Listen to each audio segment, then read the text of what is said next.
Jiilkayga hore waxaa ahaa wiil yar oo himilo beegsanaya waqti badan leh ciyaal muusiga ah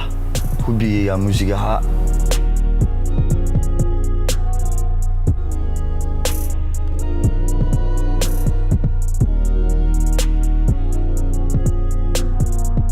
taariikhda markay ahayd 20kii bishii koobaad 2014 ayay ugu dhacday dhacdadan habeenkii shilkii ugu dhacay laba habeen oo ka horeysay ayay isoo waceen ayna ii sheegeen inay idili doonaan sababtay u dhacday aniga waxaan ahaa nin muusiga iyo jaamamka iyo meelaha taga nimankaana waxay ahaayeen niman aan jeclayn muusiga iyo hubiga xagooda guul bay u arkaan sida aniga aan qabo kan inaan ka dheeraado ma rabo markasta waxaan jeclahay inaan fanka iyo muusiga iyo mikrofoonka aan inaan ka dheeraado ma jecli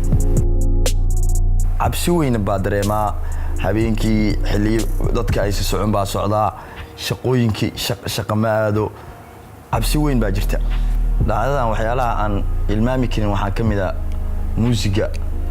iyo oon cidayda ka biili jiray oon waxyaalo badan aan ka dhaxlay oon